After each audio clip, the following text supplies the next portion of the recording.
જો એ extra question તમે લખેલો છે ને, એમાં મેં ઉપર લખ્યું છે ને આન્સર ઓન યુટ્યુબ છે.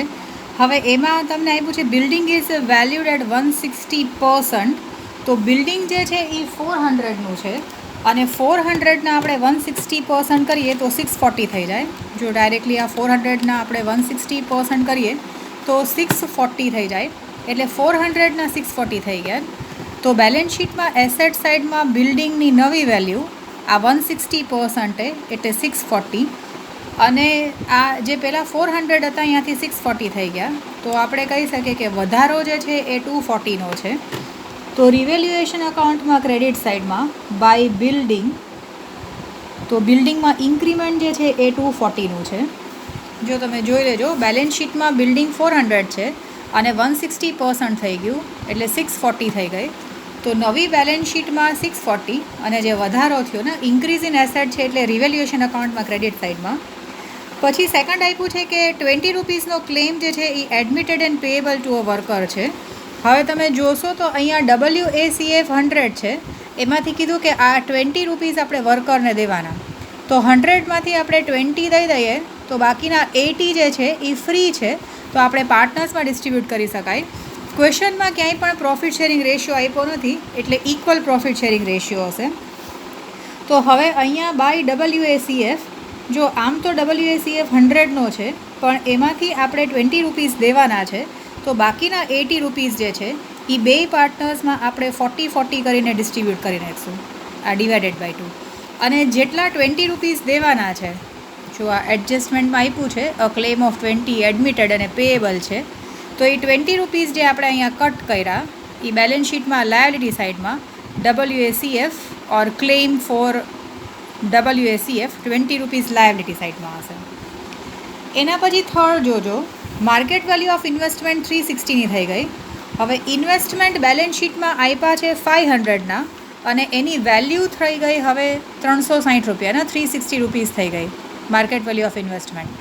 તો એનો મતલબ કે જે નુકસાન થયું, જો 500 હતા એમાંથી આપણે તમે 360 માઇનસ કરો તો તમને મળશે 140. જો આ 500 માઇનસ 360 કરશો તો તમને 140 રૂપીસનું નુકસાન છે. આ આટલું આપણી પાસે લોસ છે.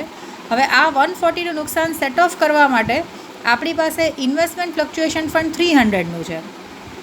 તો એ 300માં આ જે નુકસાન જે છે એ માઇનસ કરી નાખીએ, એટલે કે IFFમાંથી 300માંથી આ 140 માઇનસ કરી નાખીએ તો બાકીનું IFF જે છે એ પાર્ટનર્સમાં ડિસ્ટ્રીબ્યુટ કરવાનું.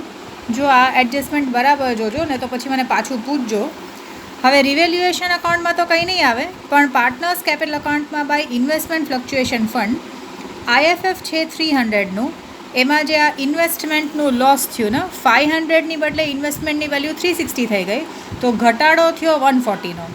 જો આપણને બેલેન્સ શીટમાં ઇન્વેસ્ટમેન્ટ ફ્લક્ચ્યુએશન ફંડ ન આપ્યું હોત તો આપણે આ 140 રૂપીસ જે છે એ રિવેલ્યુએશન અકાઉન્ટમાં ડેબિટ સાઇડમાં લખત. બટ આમાં ઇન્વેસ્ટમેન્ટ ફ્લક્ચ્યુએશન ફંડ છે પણ એ વધારે છે, તો એમાંથી આ 140નું નુકસાન માઇનસ કરીએ તો આપણને આવશે 160. જો તમે એવું હોય તો કેલ્સીમાં પણ બરાબર કરીને જોઈ લેજો. આ 300માંથી તમારું 140 ગયું, તો 160 રૂપીસનું બચેલું બેલેન્સ જે છે IFFનું એ આપણે વેમાં ડિસ્ટ્રીબ્યુટ કરી નાખીએ તો આ 160/2 એટલે 80 બે પાર્ટનર્સને મળી જશે. એટલે એ ઇન્વેસ્ટમેન્ટનું એડજસ્ટમેન્ટ બરાબર જોજો. પછી stock is to be valued at 70%. જો સ્ટોકની વેલ્યુ 200 છે તો આપણે કહીએ કે જે બેલેન્સ શીટમાં છે એ 100% હશે. હવે સ્ટોકની વેલ્યુ આપણે 70% જ બતાવવાની છે. તો આ જે સ્ટોક 200 છે એના 70% કરીએ તો 140 થઈ જાય, 200ના 70% કરીએ તો.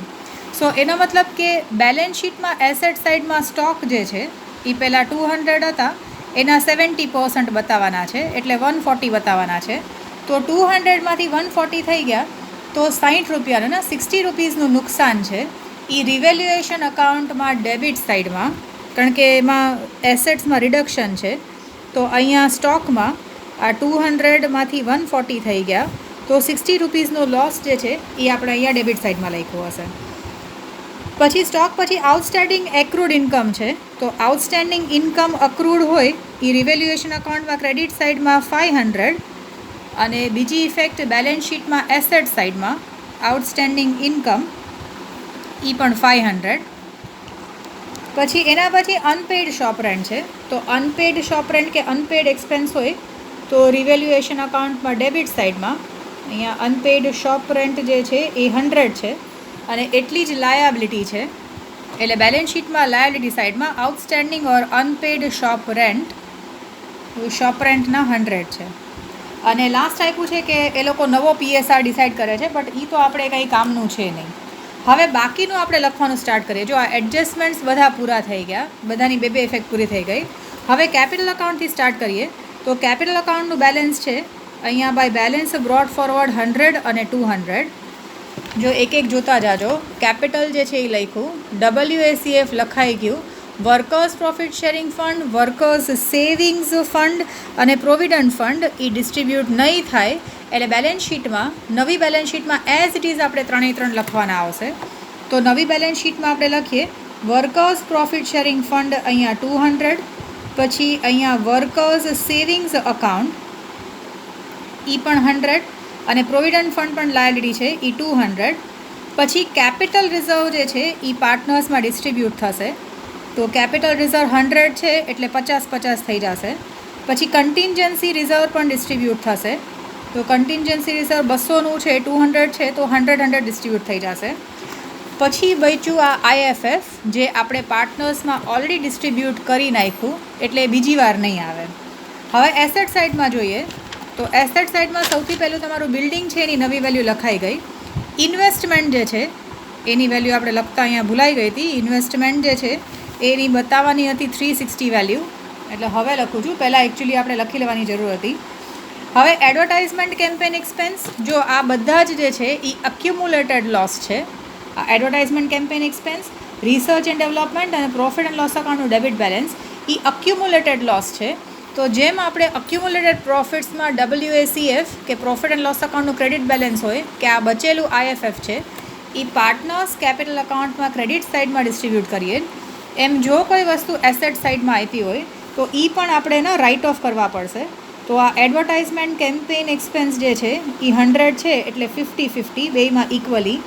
પછી રિસર્ચ એન્ડ ડેવલપમેન્ટ એક્સપેન્સ છે એને પણ આપણે આ 50-50 ડિસ્ટ્રીબ્યુટ કરવું પડશે. અને પ્રોફિટ એન્ડ લોસ અકાઉન્ટનું ડેબિટ બેલેન્સ છે એને પણ 50-50 કરીને ડિસ્ટ્રીબ્યુટ કરવું પડશે. પછી સ્ટોક અને કેશ છે. તો સ્ટોકની નવી વેલ્યુ લખાઈ ગઈ, કેશની વેલ્યુ લખી નથી એટલે હવે લખી નાખીએ 100. હવે પછી આપણે આ બધું જ લખાઈ ગયું એટલે આપણે ટેલી કરવાની ટ્રાય કરીએ. તો અહીંયા તમારો ટોટલ આવે છે 740 અને આ સાઈડનો ટોટલ, ડેબિટ સાઈડનો ટોટલ જે છે એ 160 છે. તો આ 740 એમાંથી 160 માઇનસ કરશું તો આપણને આવશે 580 રિવેલ્યુએશન પ્રોફિટ, જે જશે પાર્ટનર્સ કેપિટલ અકાઉન્ટમાં. અહીંયા RP કે રેવ પ્રો કરી શકાય. A અને Bમાં ઇક્વલી ડિસ્ટ્રીબ્યુટ કરીએ તો એ આવશે 290. પછી પાર્ટનર્સ કેપિટલ અકાઉન્ટમાં અહીંયા ક્રેડિટ સાઇડમાં, હવે અહીંયા જગ્યા નથી એટલે અહીંયા લખું છું, આ રિવેલ્યુએશન અકાઉન્ટમાંથી RP જે આવ્યું 290. પછી હવે આ બે પાર્ટનર્સના કેપિટલ અકાઉન્ટનું બેલેન્સ ગોતીએ. તો એના કેસમાં જો આમ પણ અહીંયા ઘણી બધી વસ્તુઓ છે એટલે ક્રેડિટ સાઇડનું ટોટલ વધારે હશે. સો 100 + 290 + 40 + 80 + 50 + 100 માઇનસ આ 150 એટલે બેલેન્સ આવશે અહીંયા. બેલેન્સ કેરીડ ફોરવર્ડ માટે અહીંયા આવશે 510 અને અહીંયા મોસ્ટલી કાંઈ ડિફરન્સ નહીં હોય, અહીંયા 610 આવશે કારણ કે આપણે બધા સિમિલર વેલ્યુઝ જ લીધા છે. સો 200 + 290 + 40 + 80 + 50 + 100 અને -150 કરશું એટલે અહીંયા આવશે 610. પછી અહીંયા ટોટલ ગ્રેટર ટોટલ લખવાનો.